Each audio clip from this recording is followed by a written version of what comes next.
Mas, saya lihat kalau misalnya bicara handmade dan fashion store itu mereka saling berkesinambungan, Mas. Yoi. Nah, bagaimana cara mengelola Instagram jualan kita sehingga mereka bisa kesinambungan antara satu produk dengan produk yang lain?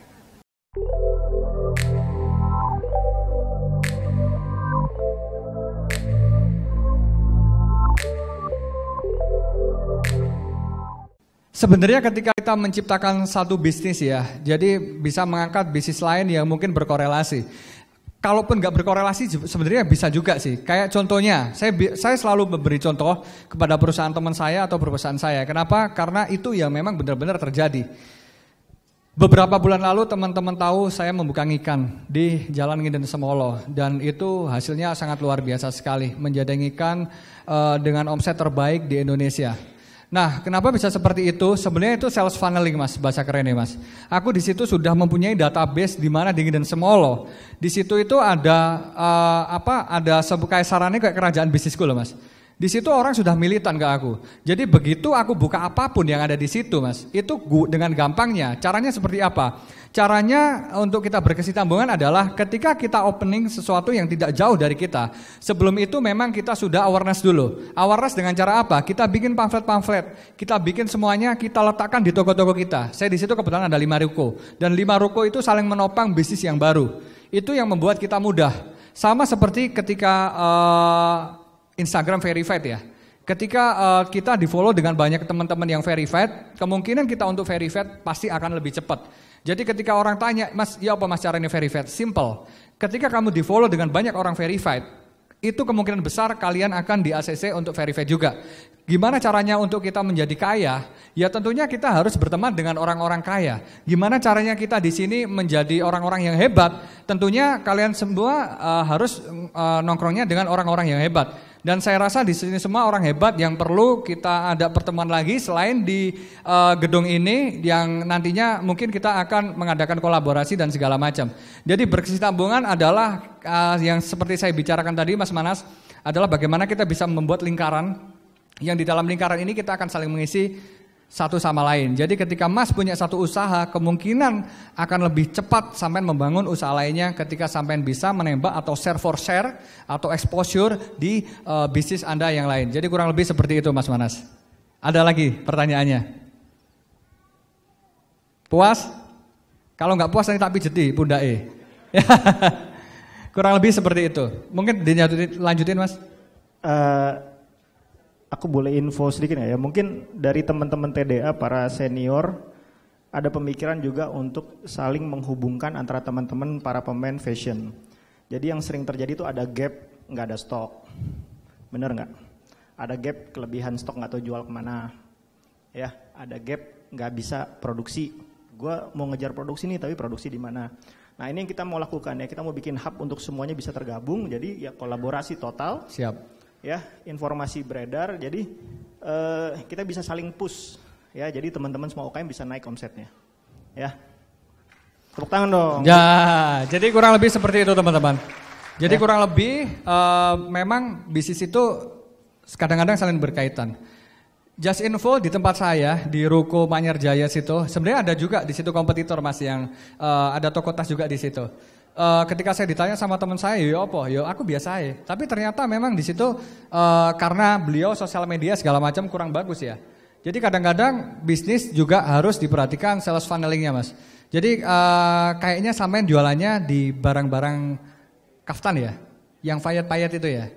Lah itu kalau misal mau kolaborasi, ini Mas, kalau bisa dengan yang lumayan berkorelasi atau mempunyai value lebih. Kurang lebih seperti itu Mas Manas. Thank you. Buat teman-teman lain? Ada pertanyaan ya, Rek? Gimana? Nah, oke. Serius, ini seru loh. Assalamualaikum warahmatullahi wabarakatuh. Waalaikumsalam. Perkenalkan saya Eka Juwita dari Nganjuk. Siap, Mbak Eka. Yang trennya tadi terakhir ya katanya. Yang mana, Mbak? Yang tren fashionnya terakhir katanya kota. Iya. Oke, jadi gini Mas, tadi untuk grand opening tokonya itu berarti gimana caranya kita itu mengundang keramaian ke toko kita dengan mungkin bukan mengorbankan sih, jadi untuk subsidi silang. Subsidi silang seperti itu gitu kah tadi di tokonya Mas Tomli gitu aja. Makasih. Siap.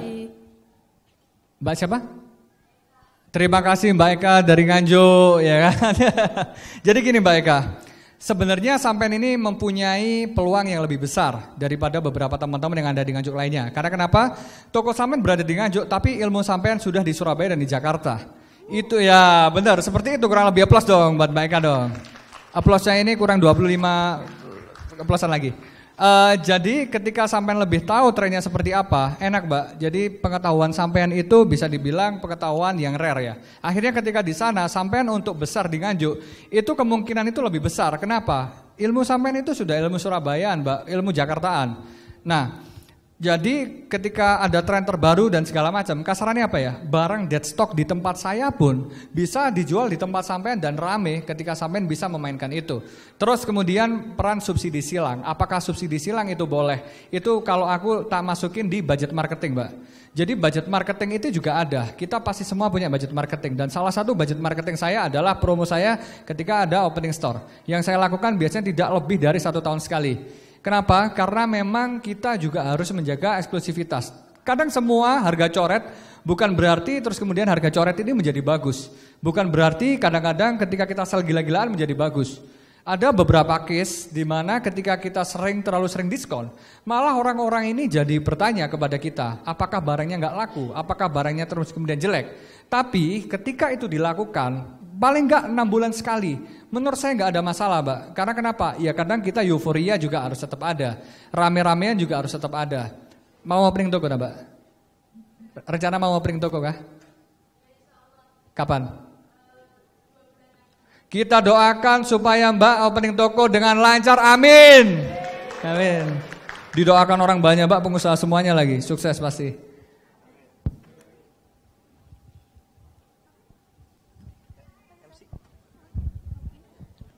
Kayak wong-wong iki wis bosen delok raiku, Mas. Enggak ya. Soalnya pada semangat. Ini bingung mau tanya apa saking banyaknya terpesona ilmunya. Ya, terpesona. Karismamu, Mas. Karisma. Aku legenda, Mbak. Sama Suprafit. Iya. Personal brandingnya ini yang keren ya. Tips membangun personal branding yang baik. Oke, siap. Nah, itu bagaimana? Saya percaya bahwa ketika kita mau lebih maju dan kita menjadi sukses, saya percaya dengan semangat tangan di atas. Memberi, Mbak. Oh, ya, keren, aplaus dong buat TDA dong. TDA banget Memberi ya. Ini ada 2. Kita amal jariah. Amal jariah itu artinya amal perbuatan, bukan Mbak? Benar ya? Sama amal secara materi. Jadi saya itu sering ketika di sosial media berbagi Mbak, mau itu berbagi pulsa, berbagi giveaway atau berbagi ilmu. Jadi membangun personal branding itu akan optimal ketika diiringi dengan memberi sesuatu. Saya juga rutin untuk beberapa ya ketika saya ngadain event, namanya anak yatim itu jadi bagian dari hidup saya Mbak ya. Jadi saya juga selalu menyempatkan diri untuk kita ke bawah, di mana ternyata ketika kita bisa memberi itu kita akan diberikan balasan berkali-kali lipat dari Allah Subhanahu wa taala. Jadi kurang lebihnya seperti itu, Mbak. Membangun personal branding bukan hanya kita untuk menjadi lebih terkenal, tapi bagaimana kita bisa mampu memberi untuk ke teman-teman ataupun ke semua orang yang memang lagi membutuhkan. Jadi kurang lebihnya seperti itu, Mbak. Oke, sangat menginspirasi dan insya Allah itulah gunanya kita menjadi pengusaha di sini. Tidak untuk memperkaya diri saja, tapi juga mengkayakan orang lain. Tidak materinya saja, tapi ilmunya juga. Jadi kita kasih ilmu, kita dapat ilmu. Kita kasih rizki, kita dapat rizki. Seperti Setuju. itu? Ya. Setuju sekali, Mbak. Oke, insya Allah ini sudah dikerjakan nih teman-teman TDA dan juga para peserta.